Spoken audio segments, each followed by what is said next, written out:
Hey everybody, welcome back to my channel. Today we are going to review a recently finished airing Korean drama, Delightfully Deceitful.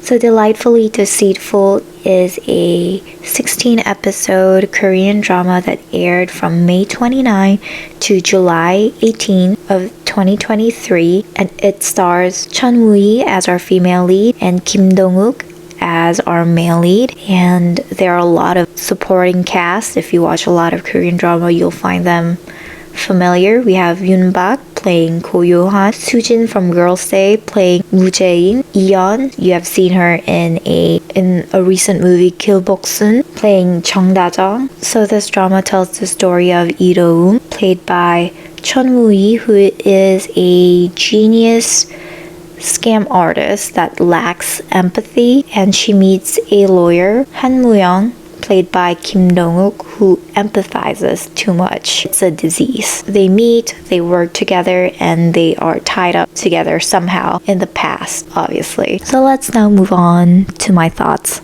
on this drama.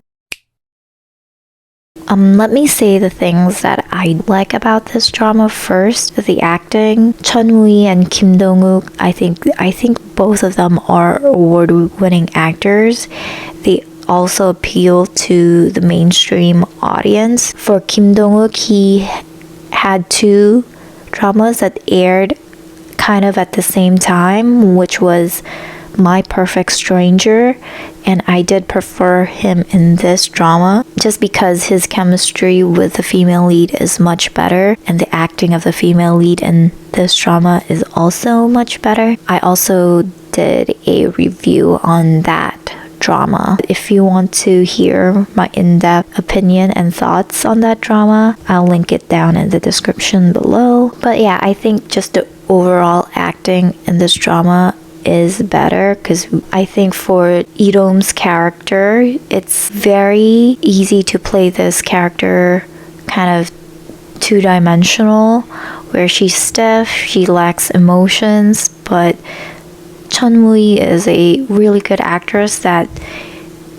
like, how she presents herself, like the moment you see her and her interaction with others, you can tell that there's more to what she's showing through her body language and her eyes. And Kim Dong-wook, I think he really did a good job in portraying someone who's struggling with being over empathetic, and he portrays the complexities of feeling other people's feelings too much. Yeah, when he's trying to hold back in and trying not to overwhelm the other person, just being the good person that his character is in this drama, he portrays a level of gentleness and care that doesn't feel too clingy, or that his empathy aggressively forced onto that person. These two types of characterizations for the male lead is very difficult to play in general. They pulled their characters off flawlessly, not in a boring way, but made it more dynamic. And I love like the little groups that they create in this drama, like between Lee Do-eun and Han Moo-young. We also have the dynamic between Lee Do-eun and Ko Yo-han, which some people might find annoying in the beginning because he's just really aloof and kind of evasive and aggressive, but I warmed up to him in the next couple of episodes and I was fine with them. I like the chemistry between Yoon Bak and Soo-jin. I like how natural it felt for them to connect as a couple. I found them really cute. I also like Lee Do-eun's little team and their chemistry with each other, with a hacker, with an engineer, with a language genius, and his little team. I also like the chemistry between Han Moo-young, the lawyer, the prosecutor, and the reporter. I also found Jang Gyo-ja, like the main female antagonist and the male antagonist in this drama, and their chemistry. I like Lee Do-eun's chemistry with Jae, just the chemistry between the cast really made the drama enjoyable. And I like that there was a certain style in the camera language, but I think that's like in the very beginning. But that style was only really clear 2 or 3 episodes, because I think after that it became really standard. I like the shot where Han-Moyoung and Irom were in a cafe, and Irom is acting and trying to get sympathy by crying from Han-Moyoung, but his disease doesn't work or function if that person is being fake. So unless that person is being genuine in their emotions, he doesn't respond or react. So when he gets the coffee and, Irom's acting, and then when he finally turns his back, then Irom taps her hand, taps her feet rhythmically to the background music in the cafe, and Han-Moyoung realizing that sequence, gold. That sequence is really good and made me realize the potential of this drama. So now let's move on to the things that I kind of don't like. One of the elements in this drama that made it unique is that Irom breaks the fourth wall, but only when explaining the nature or the process of the scam that she will be executing. In general, I don't like when dramas or characters break the fourth wall, because it feels like I'm being forced to join in when I, as an audience, like to feel like an outsider just observing.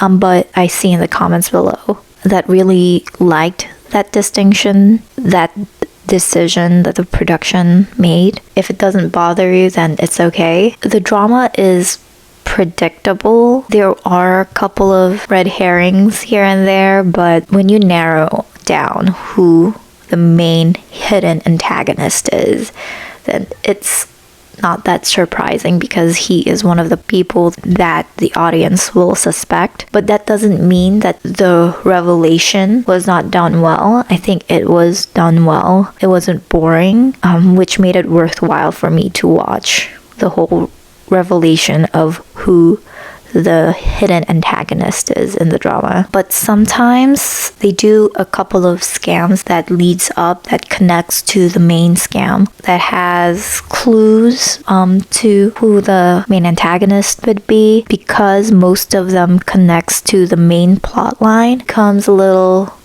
tedious to watch. Like, the process is sometimes really complicated, even though they explained it really well and visually it is pleasing. I get the feeling that it's too much work for me to understand what the scam is, and they try too hard an elaborate scam, even though it could have been simple. Third thing that I wish they would have avoided is the explicitness of the love line, because the main characters did kiss at episode, I don't know, 15? No, I think it was episode 14. 14 or 15.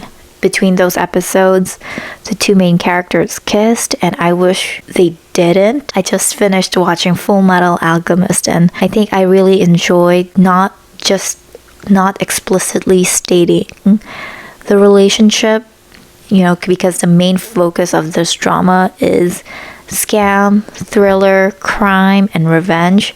So I really liked the weird tension between the two leads, but I wish it wasn't explicitly said or portrayed. I'm happy with how they resolved everything, and I'm happy that the epilogue happened, but compared to how brutal the show was, like in the beginning, where what Irom went through and what happened to her parents, I was expecting that level of brutality to be maintained throughout this drama, but I think very PG aside from that point. So yeah, it kind of left a different tone. There was a shift in tone entirely for me. Yeah, I think that's it. I recommend this drama if you want to watch something that's not very